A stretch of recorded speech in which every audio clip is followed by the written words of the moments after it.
샬롬 할렐루야. 요한계시록 22장 17에서 21절입니다. 성령과 신부가 말씀하시기를 오라 하시는 도다. 듣는 자도 오라 할 것이요 목마른 자도 올 것이요 또 원하는 자는 값없이 생명수를 받으라 하시더라. 내가 이 두루마리 애언의 말씀을 듣는 모든 사람에게 증언하노니 만일 누구든지 이것들 외에 더하면 하나님이 이 두루마리에 기록된 재앙들을 그에게 더하실 것이요 만일 누구든지 이 두루마리의 예언의 말씀에서 제하여 버리면 하나님이 이 두루마리에 기록된 생명나무와 및 거룩한 성에 참여함을 제하여 버리시리라. 이것들을 증언하시니가 이르시되 내가 진실로 속히 오리라 하시거늘 아멘. 주 예수여 오시옵소서. 주 예수의 은혜가 모든 자들에게 있을지어다. 아멘. 요한계시록 강의 86번째 요한계시록 강의 마무리입니다. 저는 이거 시작하기 전부터 은혜를 받네요.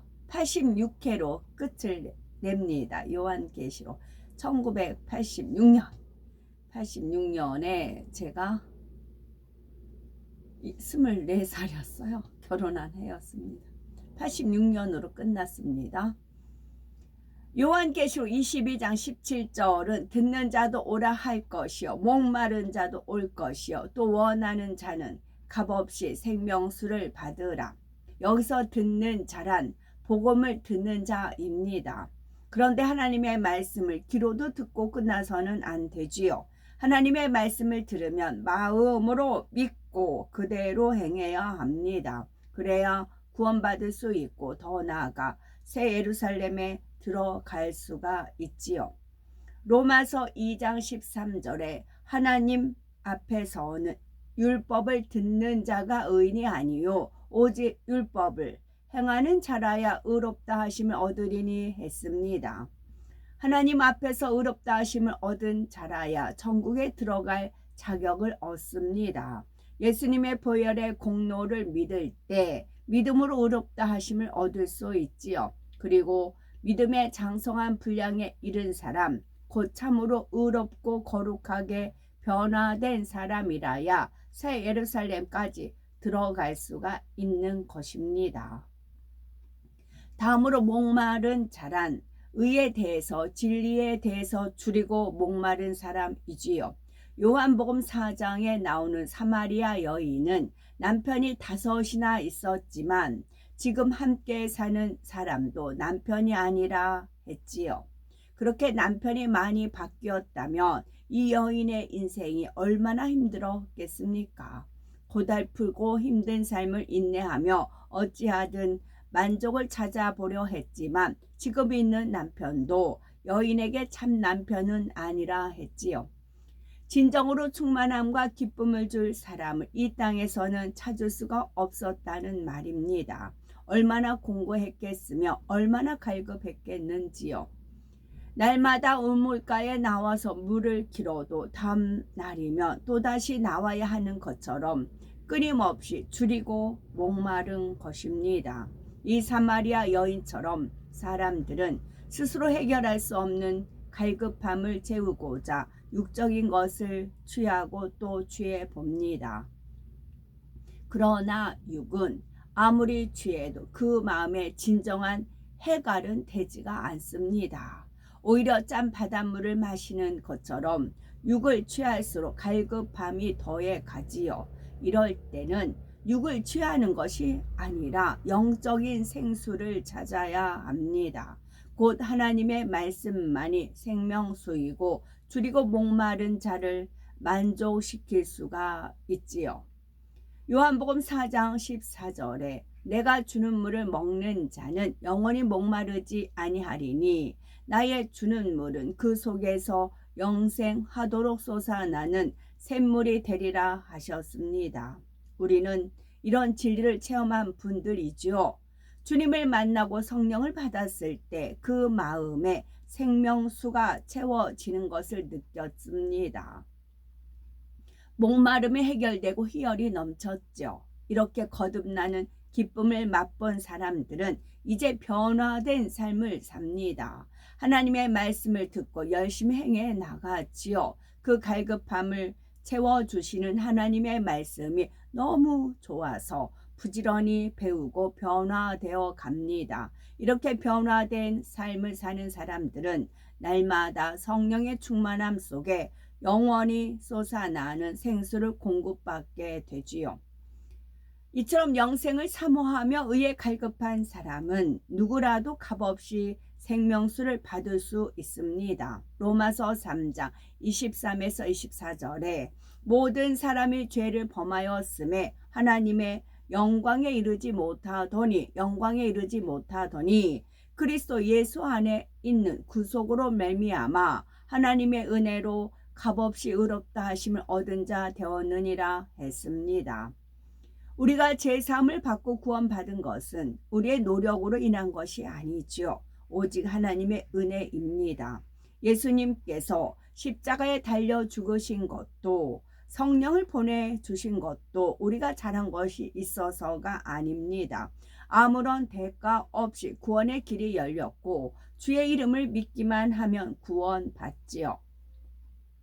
물론 값없이 구원을 받는다고는 하지만 한 번 성령을 받았다고 해서 무조건 천국에 갈 수 있는 것은 아닙니다.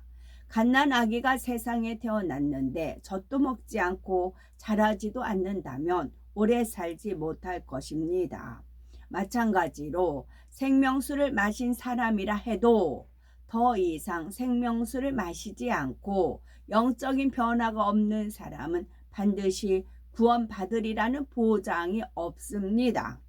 정말로 예수님께서 내 죄로 인해 고난당하셨고 내가 거룩하신 하나님의 자녀라고 정말 믿는다면 이제는 죄를 버려야지요. 하나님의 자녀답게 거룩하신 하나님의 형상을 되찾아야 합니다. 그러지 않고 여전히 세상을 사랑하며 죄 가운데 살면 한 번 성령을 받았다 해도 성령이 소멸될 수가 있습니다. 그러면 하늘나라 생명책에서도 이름이 지워지지요.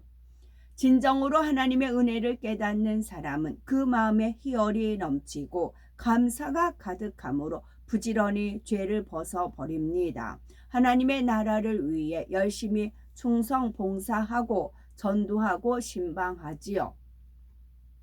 마음 다해 예물도 드립니다. 그러나 하나님께 무엇을 드린다 해도 그것으로 구원의 값을 지불할 수는 없지요. 혹시 구원에 대해서 어떤 값을 지불할 수 있다 해도 그 값은 어느 정도라고 정할 수가 없습니다. 죽기까지 충성하고 세상 모든 보화를 드렸다 해도 구원의 값을 치렀다고는 할 수가 없지요. 창조주 하나님의 귀한 독생자가 그 처참한 형벌과 사망을 당해 주셨는데 과연 무엇으로 그 값을 치를 수가 있겠습니까? 또한 말할 수 없는 행복으로 가득 찬 천국을 주셨습니다. 도저히 갚을 길이 없는 은혜이지요. 그 은혜를 중심에서 깨닫는 사람이라면 모든 삶을 주님께 드리는 것이 마땅합니다. 이렇게 우리가 주님께 드릴 때 주님께서도 그냥 받고만 있지는 않으시지요. 우리가 무엇이든 감사와 사랑의 향으로 드릴 때는 하나님께서 기뻐 받으시고 우리가 드린 것보다 더 큰 축복으로 돌려주시지요. 성결의 능력을 더하시고 영혼이 잘되게 하십니다. 심은 대로 30배, 60배, 100배로 갚아주시고 믿고 구하는 대로 마음의 소원에 응답해 주십니다. 요한일서 4장 10절에 사랑은 여기 있으니 우리가 하나님을 사랑한 것이 아니요 오직 하나님이 우리를 사랑하사 우리 죄를 위하여 화목제로 그 아들을 보내셨음이니라 했습니다. 이런 사랑을 받은 하나님의 자녀로서 우리가 반드시 해야 할 가장 중요한 일은 거룩함을 이루어 죄와 상관이 없는 삶을 사는 것입니다. 하나님의 자녀라 하면서 죄를 많이 버렸다고 해서 내가 이렇게 잘했다고 자랑할 일도 아니고 당연히 할 일을 한 것뿐이지요. 죄를 버리기는 하는데 그 속도가 더디고 억지로 힘들게 싸워 버린다면 이것도 민망한 일이지요. 하나님을 만나기 전에 인생의 밑바닥 가장 깊은 절망 속에서 하나님의 은혜로 건짐을 받았습니다. 그 후로 그 은혜가 참으로 감사하고 행복해서 죄를 버리는 것이 전혀 힘들지 않는 것이지요.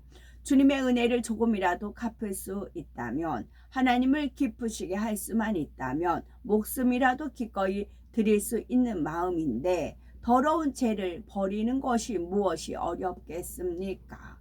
더구나 그 죄 때문에 온갖 시험 환난을 겪는 것인데 당장이라도 벗어버려야지요. 중심으로 아버지 하나님을 사랑하며 그 은혜를 깨달을 수 있는 우리가 되시기 바랍니다.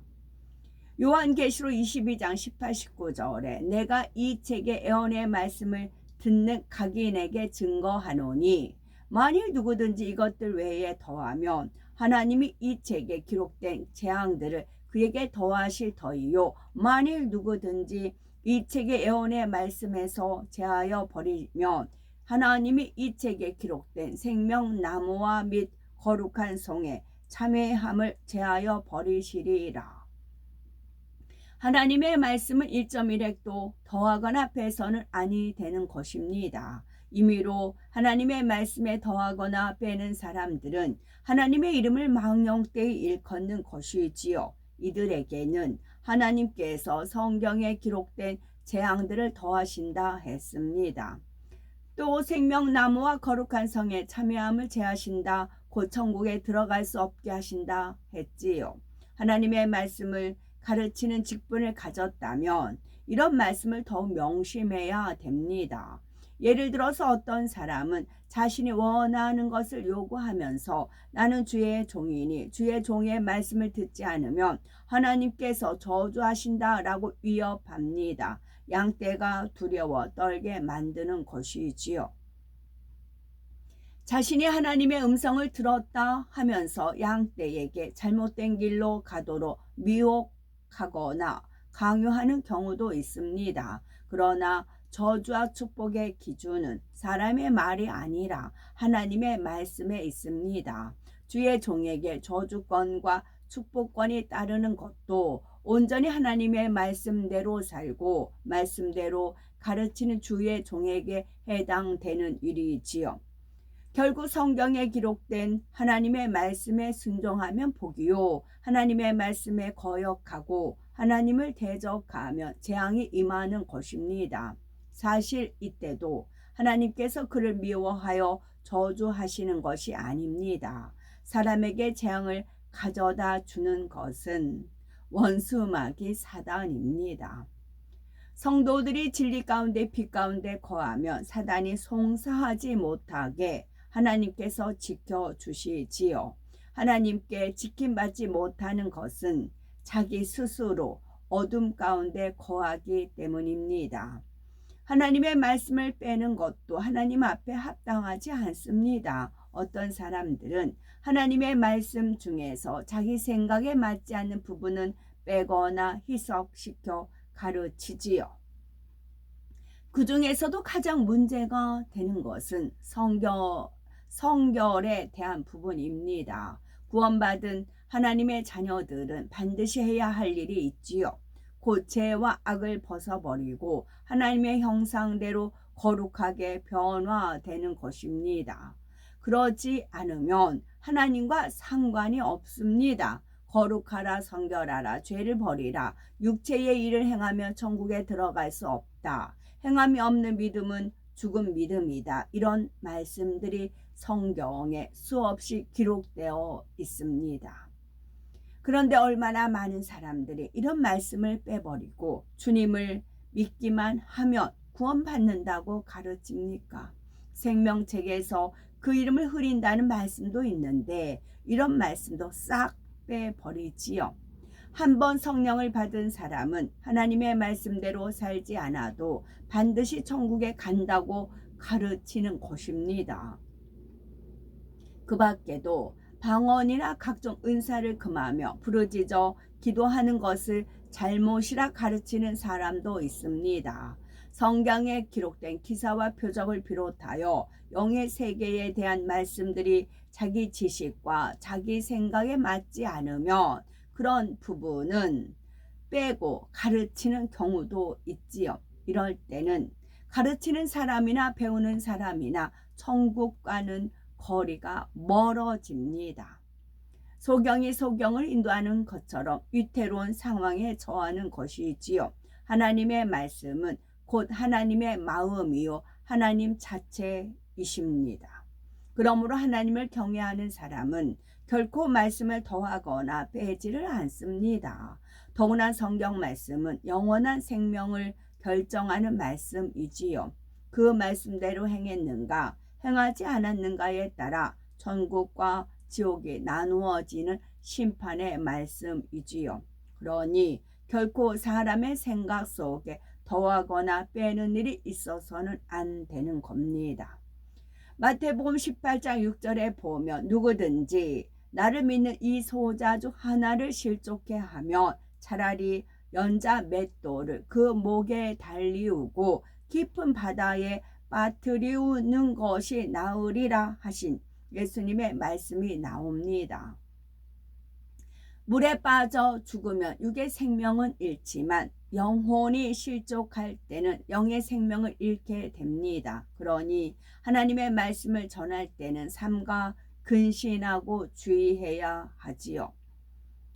요한계시록 22장 20절에 이것들을 증거하시니가 가라사대 내가 진실로 속히 오리라 하시거늘 아멘 주 예수여 오시옵소서. 요한계시록을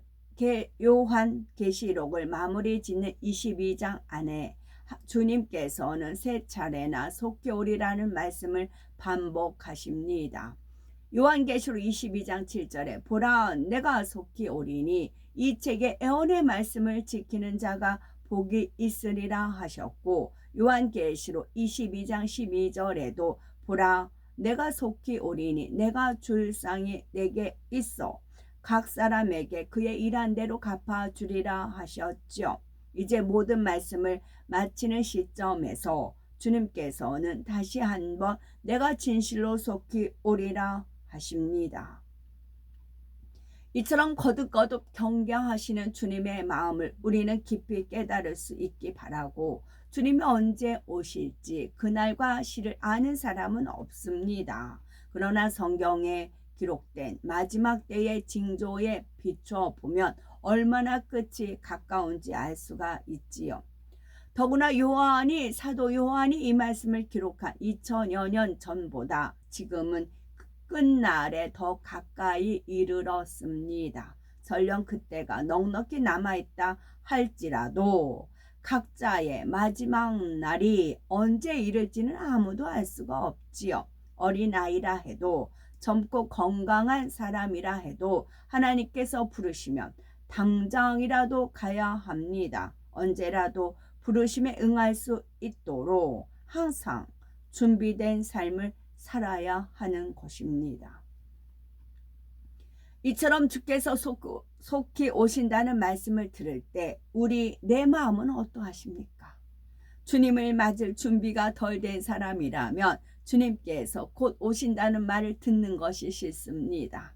그러나 진정 믿음이 있는 사람이라면 주님께서 곧 오신다는 말을 들을 때 소망이 되고 가슴이 벅찹니다. 그 장면을 상상하면 눈물부터 나오고 그리운 주님께 무슨 말씀부터 드릴까 어떤 모습으로 안길까 하면서 마음이 설레지요. 그래서 초대교회 당시 믿음의 선진들은 칼에 목 베이고 사자밥이 되면서도 기뻐할 수 있었습니다. 그들에게 죽음은 두려운 고통의 순간이 아니라 그립던 주님을 만날 수 있는 순간이었지요. 유튜브 상에서 패션쇼의 웨딩 드레스 그 패션쇼가 가끔 올라옵니다. 그 연도마다 있더라고요.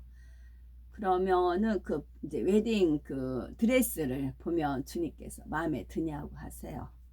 그러면 이제 온갖 이렇게 찬란하게 만들어졌죠. 거기에 이제 다이아몬드 사로 이렇게 만들어 드레스에다가 뭐에다 그것을 저는 꾸준히 지금까지 그렇게 입력이 되어 있어요.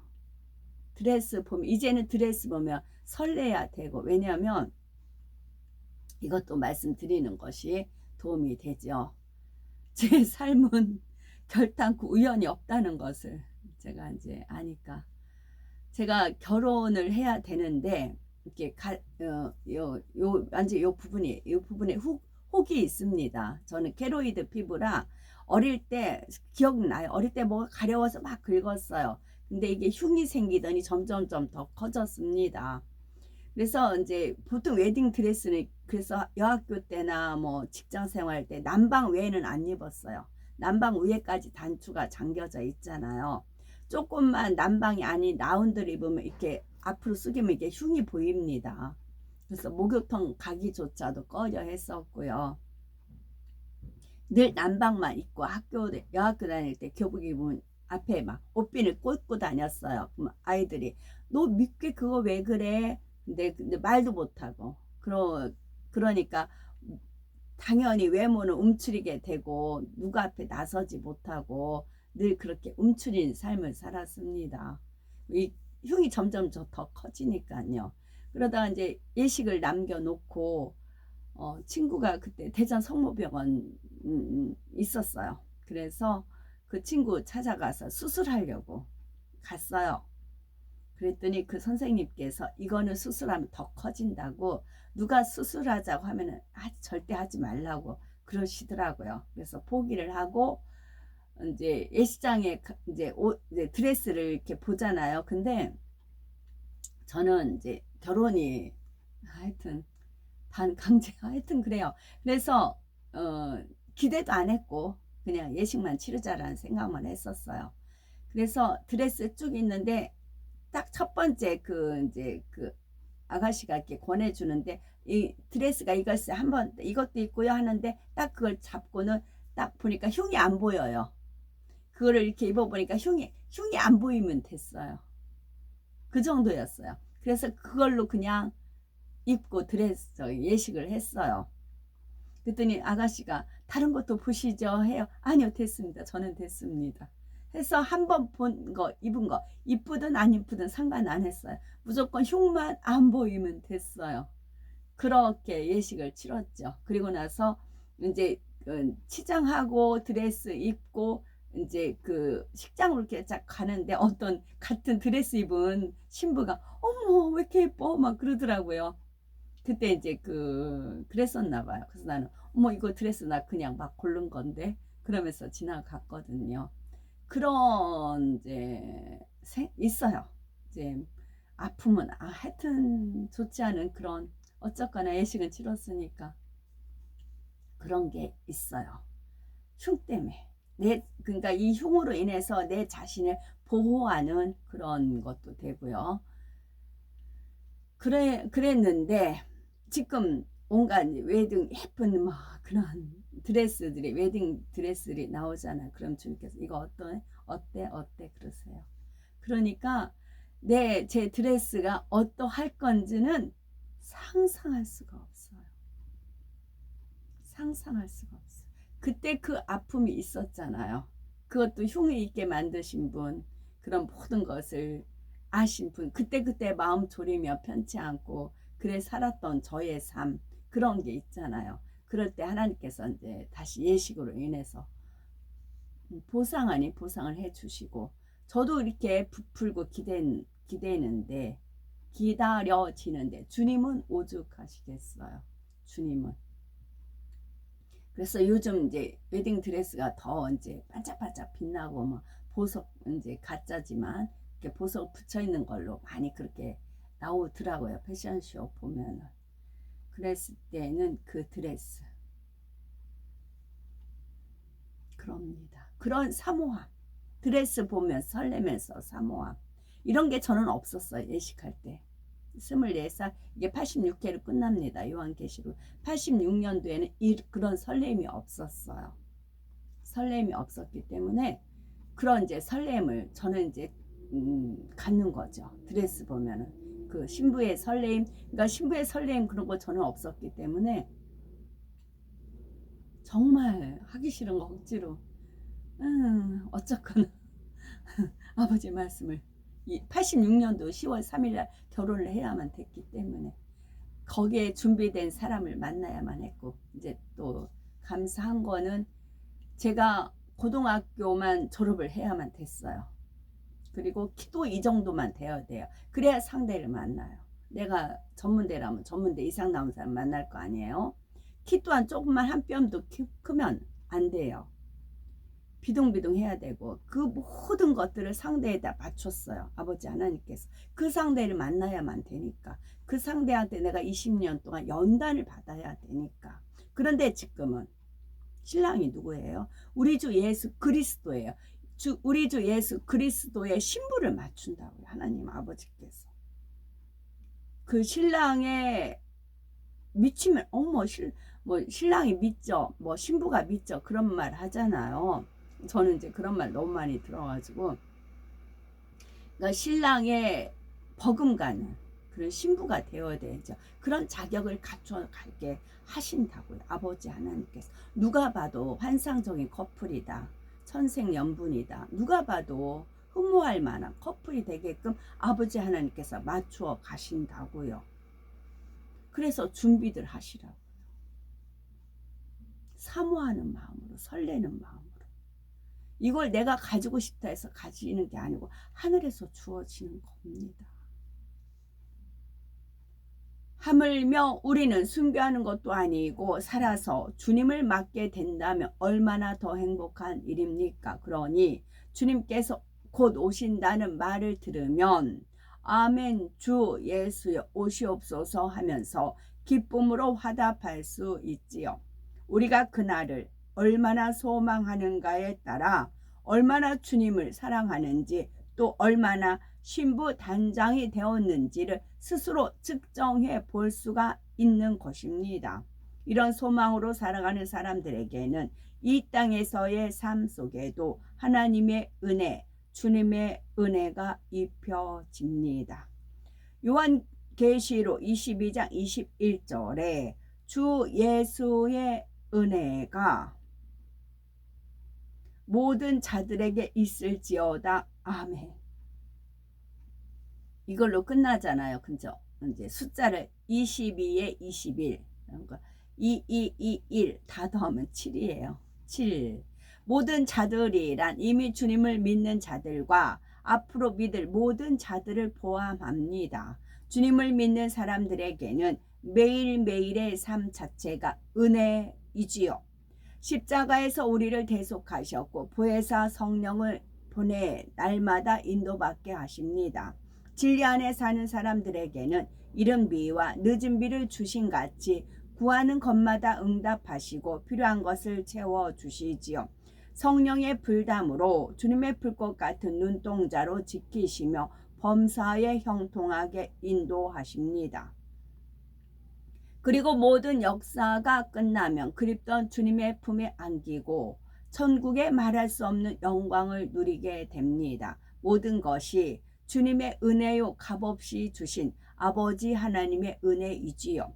그러나 우리가 기억할 것은 이 은혜를 모든 사람에게 주셨을지라도 각자가 어떻게 받느냐에 따라 은혜의 결과가 달라진다는 사실입니다. 어떤 사람은 입으로는 이것도 감사하고 저것도 감사하고 모든 것이 주님의 은혜라고 고백합니다. 그러나 말로는 은혜와 감사가 풍성한데 정작 그 마음은 변화가 더디기도 하지요. 감사할 줄도 모르고 은혜도 모르는 사람보다는 낫지만 정말로 그 은혜에 감사한다면 그 은혜를 통해 변화되는 것이 더욱 중요합니다. 말로만이 아니라 열매를 내어야 하는 것이죠. 말씀을 듣다가 깊은 진리를 깨우쳤다 하거나 나의 근본의 문제는 바로 이것이었구나 하고 기뻐하는 사람도 있습니다.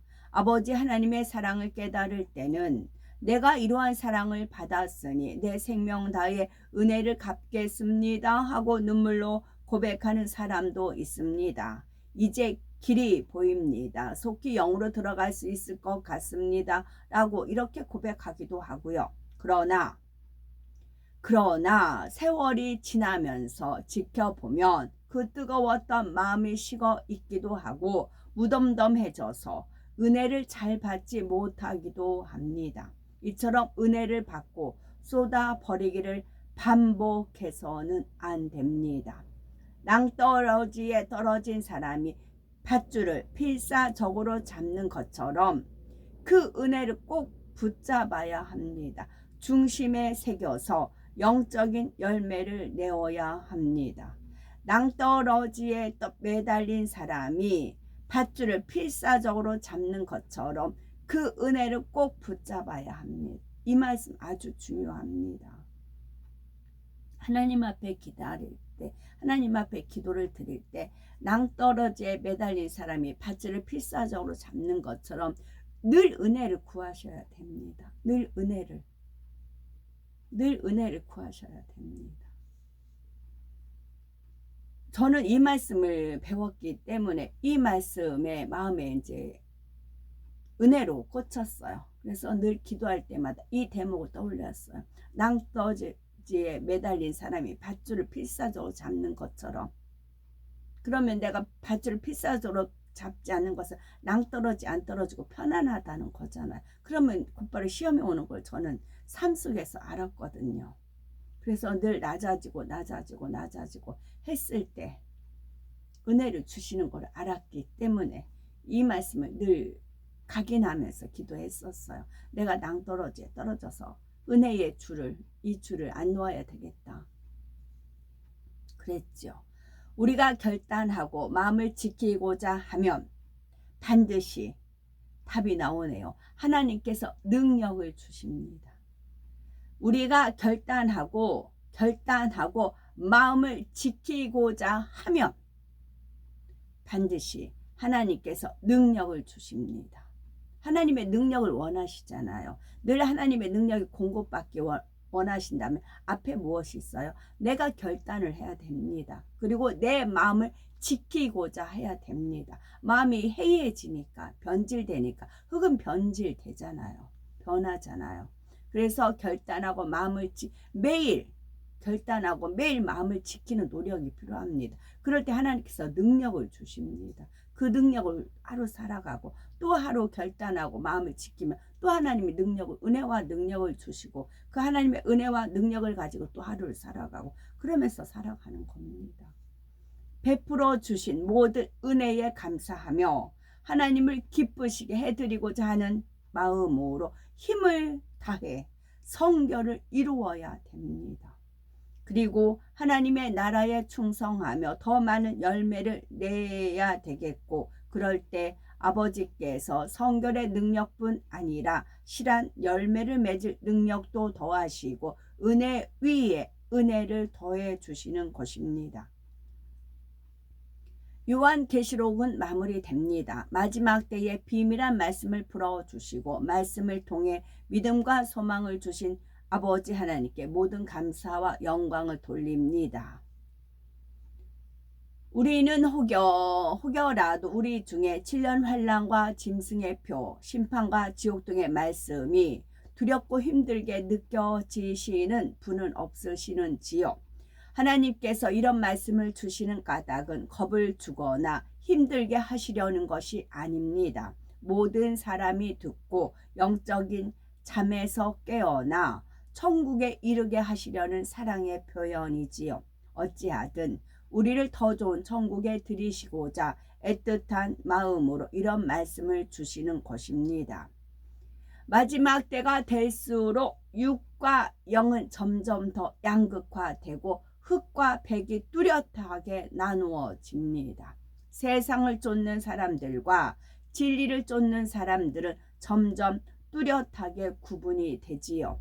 아무리 교회에 다닌다 해도 깨어있지 않으면 세상 사람과 다름없이 방탕한 정욕과 죄악에 물들게 됩니다. 우리는 결코 이런 풍조에 물들어서는 안 되겠지요. 깨어 기도하며 더욱 근신하여 진리 가운데 거해야 합니다. 그냥 이렇게 신앙생활 하다 보면 언젠가는 나도 영으로 들어가 있겠지, 이런 식으로 안일하게 생각해서는 안 됩니다. 혹은 언제쯤 되면 주님 오실까? 아직은 적당히 세상을 취하고 살다가 마지막 날이 눈앞에 닥친 것 같으면 그때쯤 회개하고 열심을 내야지, 이런 생각도 절대로 해서는 안 됩니다. 내가 진실로 속히 오리라 하신 대로 주님께서 진실로 속히 오십니다. 정신을 차리고 깨어있지 않으면 마치 잠자다가 도적을 맞는 것처럼 순간의 마지막 때를 맞게 되는 것이지요. 데살로니가 전서 5장 23절에 평강의 하나님이 친히 너희를 온전히 거룩하게 하시고 또 너희 온 영과 혼과 몸이 우리 주 예수 그리스도 강림하실 때에 흠없게 보존되기를 원하노라 했습니다. 이 말씀처럼 먼저 온전히 거룩함을 이루고 주님께서 오실 때까지 보존할 수 있어야지요. 날마다 우리에게 주어진 시간을 감사하며 부지런히 마음의 두루마기를 빨아서 하루라도 빨리 성결을 이루어야 합니다. 그리고 주님을 다시 만날 때까지 성결의 능력과 권능으로 멋지게 하나님의 나라를 이루어 나가야지요. 마지막 때 하나님의 섭리를 이루어 드리는 주역들이 되어야 되는 것입니다.